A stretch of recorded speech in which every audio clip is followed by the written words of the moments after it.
두 번째는 느헤미야 시대의 언약갱신과 구속사적 교훈이라는 제목으로, 이것은 2022년도 6월 26일 날 32대 교구 여성교회원례 때 이제 말씀을 전했던 내용이 되겠습니다.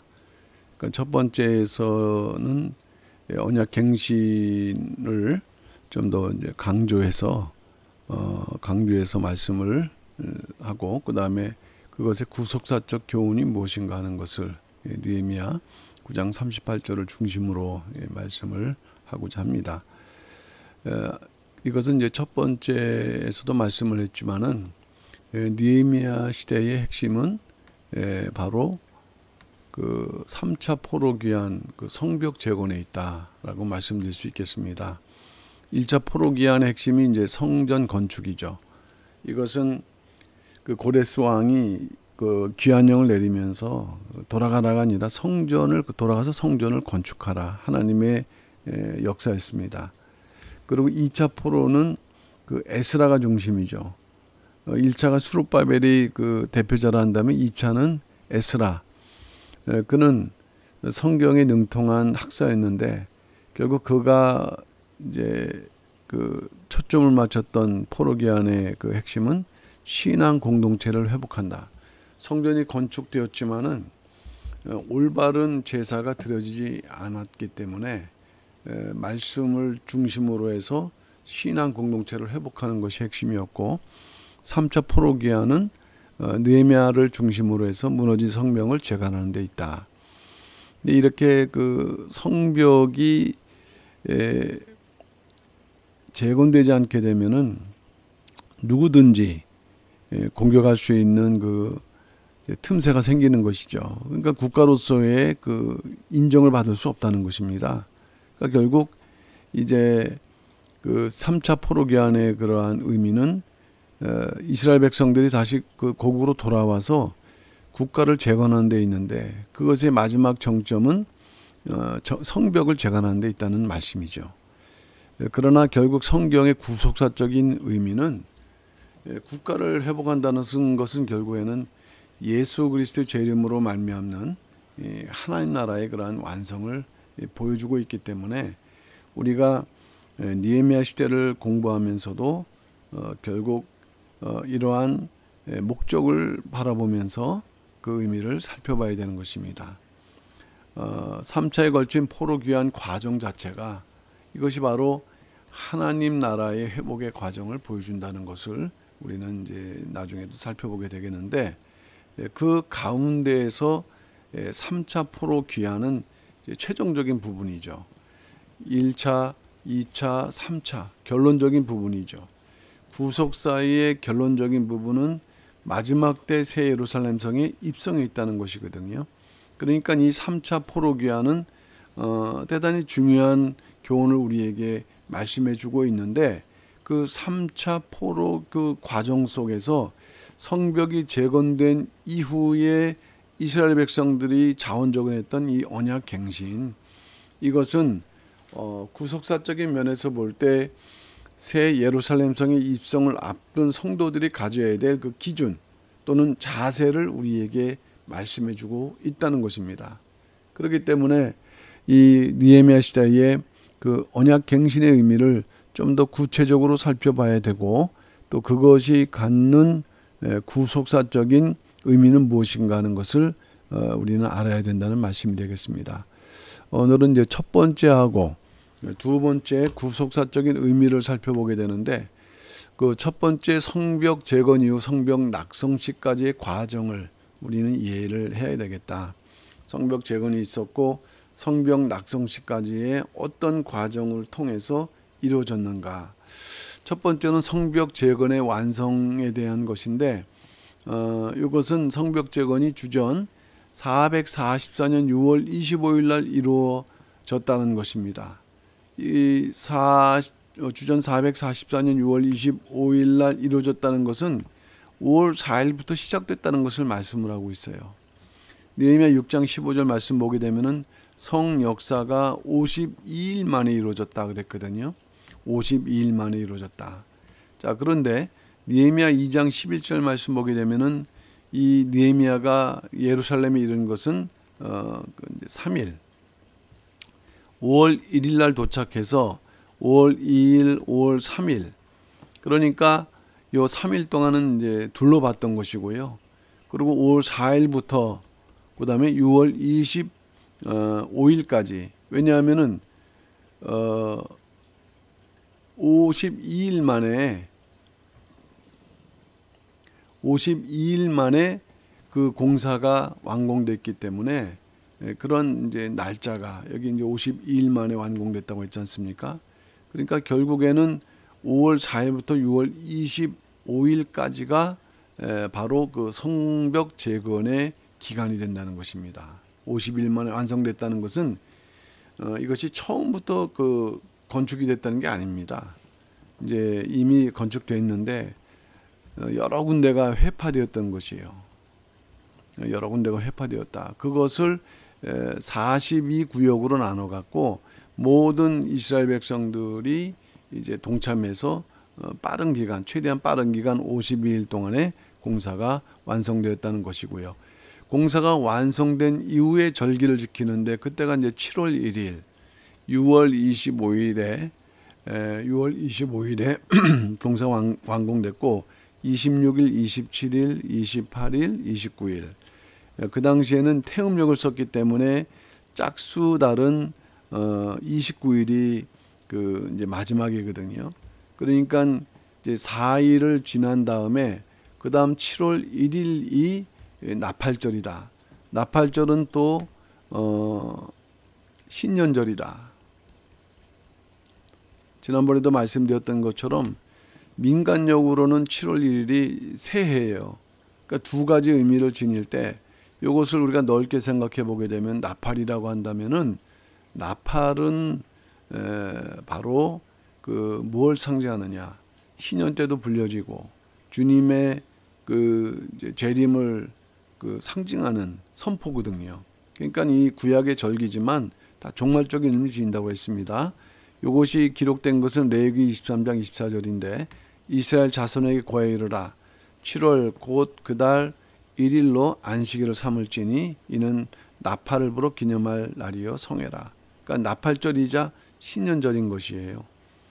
그래서 이스라엘 백성들이 새로운 마음을 가지고서 이제 뭔가 이 성벽 재건을 완성해야겠다. 이제 완성한다는 것은 공사는 성벽 재건 6월 25일로 끝났지만은 성벽 낙성식을 통해서 하나님께 온전히 봉헌이 돼야만 끝나기 때문에 그들에게 뭔가 영적 각성이 이루어진 것이죠. 그래서 그들은 나팔절을 지키면서 율법책을 낭독하고 그 뜻을 해석해 달라 에스라에게 부탁을 했죠. 지난번 읽었습니다. 느헤미야 8장 2절.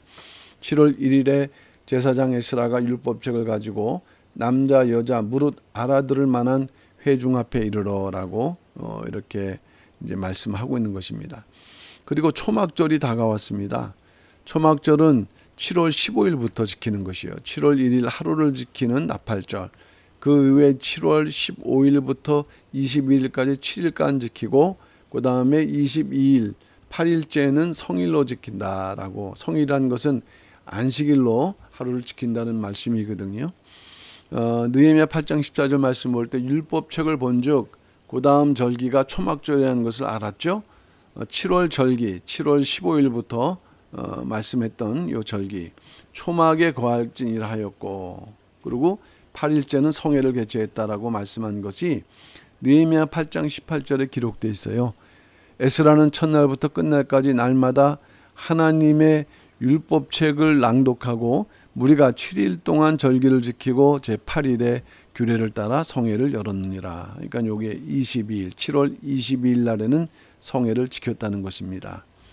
여기서 우리가 한 가지 알아야 될 것은 7월 1일은 이제 나팔절이고 7월 15일부터 21일까지가 초막절인데 요 사이에 7월 10일 대속죄일이 있어요. 이것은 큰 의미지만 그 당시에는 이제 절기를 알고 지키는 단계였기 때문에 성경에는 이 대속죄일이 언급이 이제 되지 않았지만은 분명히 그 당시에도 이 대속죄일에 대해서 아마 그들이 배웠을 것입니다. 그러나 이제 종말적으로는 이 7월 10일 대속죄일이 분명히 어떤 의미를 우리에게 전해줄 것이다. 그리고 그 이후에 주전 444년 7월 24일 날 이스라엘 백성들은 금식하고 회개를 하는 자원적인 영적 각성을 이룬다. 대단히 중요하죠. 성벽 재건한 이후에 그들이 자발적으로 금식하고 회개하는 영적 각성 운동을 한다는 것이에요. 영적 각성 운동. 그걸 나눠보게 되면 일단 금식과 회개인데 느헤미야 9장 1절 말씀 볼 때 7월 24일 이스라엘 자손이 다 모여 금식하며 굵은 베옷을 입고 티끌을 무릅쓰며 이스라엘 백성들의 회개의 그러한 방법이고 모습이죠. 그 이후에 그들은 언약을 갱신합니다. 언약. 지난번에 말씀했던 것처럼 언약을 세웠다고 할 때 새로운 언약을 하나님과 맺은 것이 아니라 이제 그동안에 하나님께서 명령하셨던 언약의 의미를 듣고 깨닫고 그것을 지키겠다라는 그런 다짐, 결심, 진실한 결심을 의미하는 것입니다. 그리고 그 다음에 인쳤던 건 도장을 만들어서 각자 이름을 새겨서 도장을 찍었는데 느헤미야 9장 38절 말씀이죠. 우리 방백들과 레위 사람들과 제사장들이 다 인을 치나이다. 요들은 이제 지도자들이거든요. 지도자들이 결심을 한다. 그것을 또 많은 사람들에게 보여주는 것이에요. 이 결심이 얼마나 견고하고 엄중한 것인가를 보여주는 것이 인치는 역사거든요. 예, 그러한 의미가 이것이 다 영적 각성 운동에 해당되는 과정이라고 할 수 있겠는데 그 이후에 이제 성벽 낙성식이 진행된다. 이 봉헌한다고 할 때는 하나님께 봉헌하는 것이죠. 성경에는 날짜가 나와 있지 않아요. 왜냐하면은 성벽은 재건되어 있지만은 그 예루살렘을 유지하기 위한 그 거민들이 있어야 되는데 그 거민들이 부족했기 때문에 그 거민들을 이제 채워나가는 과정이 있었죠. 그것이 이루어진 다음에 그 하나님께 봉헌하는 낙성식을 진행을 했는데 날짜는 나와 있지 않는다. 그러나 이것이 얼마나 그 즐겁고 기뻤던 행사인가를 느헤미야 12장 27절에 기록을 하고 있죠. 예루살렘 성곽이 낙성되니 각처에서 레위 사람들을 찾아 예루살렘으로 데려다가 감사하며 노래하며 재금치며 비파와 수금을 타며 즐거이 봉헌식을 행하려 하며 즐거이. 우리가 이 즐거움을 생각해 볼 때 이스라엘 백성들이 70년 동안 바벨론 포로 생활을 하고 있지 않았습니까? 그리고 이제 가라 세 차례 걸쳐서 왔을 때 이것이 쉽지 않은 그런 결단이에요. 자기의 모든 70년 동안의 생활을 뒤로 하고 왔을 때는 새롭게 출발을 해야 되는 거 아니겠어요? 근데 이 엄청난 성벽을 이루는 기쁨, 그리고 그것이 이제 하나님께 드려지고 하나님께 인정받는다는 그런 어떤 영적인 환경과 여건은 이전에 비해서 너무 초라하고 어렵지만은 그 영적인 각성 이후에 하나님으로부터 그러한 드려지고 인정받는다는 그런 기쁨의 시간. 그러니까 이것은 결국 궁극적으로 마지막 때 우리가 진정한 하나님 나라에서 느낄 수 있는 그런 기쁨을 천국 새 예루살렘 들어가는 것을 상징하는 그런 행사라고 할 수가 있겠는데, 자 여기에서 그저 하나님께 제사로 드리는 예배가 아니라 좀 특이한 방식을 취하면서 구속사적인 의미를 우리에게 전해주고 있다. 그것은 뭐냐면은 성벽 행진입니다. 이스라엘의 어떤 성벽이 이런 식으로, 그리고 위에는요 사람이 왕래할 수 있는 그런 넓이로 되어 있죠. 그래서 이제 보초들이 설 수 있고, 그리고 여기에 12문이 이렇게 배치가 돼 있고요. 그럴 때 성벽 행진을 통해서 마지막으로 한미관문을 통하여 성전에 들어가는 것이 그 성벽 낙성식의 내용인데, 여기서 중요한 부분은 요쯤에 있는 샘문으로 시작을 해갖고요. 시계 방향과 시계 반대 방향, 시계 방향은 느헤미야 무리, 시계 반대 방향은 에스라가 이끄는 무리, 이런 식으로 요 셋문을 시작해서 요 한밑간문까지로 합쳐지면서 성전으로 들어가는 요것이 바로 성벽 낙성식의 중요한 내용이에요. 여기에 우리가 잊어서는 안 되는 부분이 뭐냐면은 이것을 총괄 지도한 사람은 느헤미야가 아니라 에스라다. 왜냐하면 이것은 종교 행사가 되기 때문에 에스라는 총독이죠. 정치적인 그런 위치에 있어서 에스라 역시도 종교 행사에는 그 권한을 느헤미야는 에스라에게 그 위임할 수밖에 없었고, 이것을 이제 에스라 주도로 되었기 때문에 에스라가 따르는 찬양 대열이 있었는데 17명이었다. 이것을 기록한 것이 느헤미야 12장 31에서 36절까지인데 이것을 살펴보게 되면 여기에는 에스라가 나와 있지 않습니다. 결국 이 샘물에서 시계 반대 방향으로 움직였던 에스라의 무리는 에스라가 앞에 있고 17명이 따라가면서 찬양했던 것을 보여주고 있어요. 그러니까 에스라는 굳이 요 인원을 17명으로 이제 그 배치를 했고 그것을 이렇게 기록을 하고 있는 것이에요. 분명히 여기서 이렇게 열곱으로 체크를 하고 있지 않습니까? 이런 대응을 유지한 반면에 느헤미야 쪽은 좀 달라요. 느헤미야를 따른다기보다도 엄밀히 말하면 이제 물론 느헤미야가 총독이기 때문에 지도자라는 면에서는 우리가 이제 그를 따른다라고 표현할 수 있을지 모르지만은 이 쪽에는 사실 성경을 보게 되면요, 요 느헤미야 12장 41절에서 42절 보게 되면 여기에 느헤미야는 명단 나와 있지 않습니다. 그러나 느헤미야가 동참했다는 근거가 있어요. 그럴 때 이 엘리야김부터 예스라이야까지 16명이 기록되어 있을 때 여기에 그 앞장선 선두는 느헤미야가 아니었고 어떤 형식을 취했냐면 8명 요 사이에 느헤미야가 같이 동행하면서 17명이라는 그 찬양 대열을 유지하고 있다는 것입니다. 그러니까 여기서 우리가 알아야 될 것은 이것을 총괄 시도했던 에스라는 시계 반대 방향이든 시계 방향이든 간에 17명씩을 유지하는 이러한 그 구조로 뭔가 이 성벽 낙성식을 진행하고 있다는 것이에요. 근데 중요한 것은 요 성벽 낙성식에만 이런 흔적이 나와 있는 게 아니라는 것이에요. 느헤미야가 그 기술하고 있는 그 귀한 자의 족보를 보게 되면은 역시 이 숫자적인 의미를 살리고 있다. 그러니까 이 에스라는 이 의미를 알고 이 족보를 통해서 우리에게 보여줄 때 특별히 성벽 행진을 통한 성벽 낙성식은 곧 무엇이냐? 새 예루살렘 성에 입성하는 그러한 영적 교훈을 우리에게 보여주고 있는 것입니다. 성령의 감동을 통해서.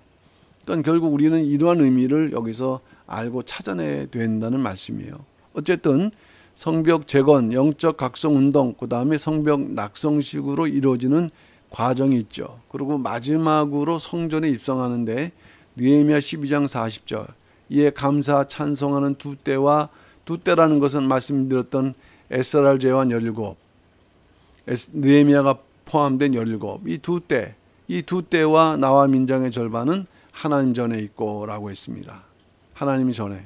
그러니까 결국에는 하나님의 성전에 들어감으로 인해서 모든 그 성벽 낙성식이 이제 끝나는 것인데, 성벽 재건 첫 번째죠. 두 번째 영적 각성 운동. 그래서 말씀을 읽고 그 다음에 이제 깨닫는 그런 과정, 그리고 회개하는 과정이 됐고요. 그 회개의 결과로 영적 갱신과 인침이 자발적으로 있었다 그랬어요. 그리고 이제 예스라를 중심으로 한 성벽 낙성식이 있는 과정으로 이어지는데, 이것을 우리가 구속사적으로 한번 살펴보자 하는 것입니다. 그러면 이제 두 번째로 볼 때 영적 언약 갱신과 여기에 담겨진 구속사적인 교훈은 무엇인가 한다는 것입니다. 이 구속사라는 것은 예수 그리스도를 중심으로 해서 성경의 의미를 살펴보는 것일 때 느헤미야 시대의 언약갱신이 우리에게 보여주는 그 구속사적 의미는 무엇인가? 일단 기본적인 의미로는 언약갱신이라는 것은 하나님과 언약을 새롭게 체결했다는 것이 아니라고 말씀했습니다. 이것은 하나님께 진실하고 변함없는 삶을 살겠다는 다짐이라 했어요. 진실한 결심이라고 했습니다.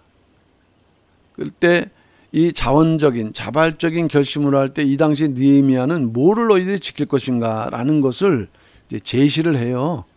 그것은 결국 뭐냐면 너희들이 지키지 못했던 죄악, 그런 것들에 대한 뭔가 구체적인 규례 형식을 제안하죠. 그것은 첫째로 이방인과의 혼인을 금지하라. 이것은 계속적인 이후에도 또 반복되는 문제거든요. 어쨌든 느헤미야 10장 30절 말씀 볼 때 우리 딸은 이방 백성에게 주지 아니하고 우리 아들들을 위하여 저희 딸을 데려오지 아니하며, 그러니까 딸을 주지 않고 또 며느리를 데려오지 않는다라는 그것을 너희들 결심하라, 이 말씀이 되겠고요. 두 번째는 안식일과 안식년을 준수하라. 실제로 그 당시에는 안식일 문제가 컸습니다. 안식년은 생각도 못한 부분인 거예요. 그만큼 그 당시에 포로 생활을 하면서 너무 신앙이 이제 그 다운된 상태죠.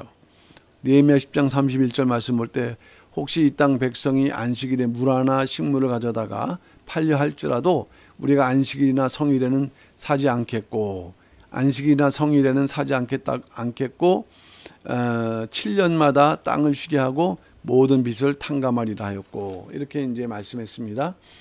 그러니까 안식일은 그 이제 7일째 토요일 날 하루를 그 이제 쉰다라는 개념보다는 세상 일을 하지 않고 하나님을 섬기는 그런 이제 내용이고, 그 형식대로 안식년은 7년째 1년을 일하지 않는 거예요.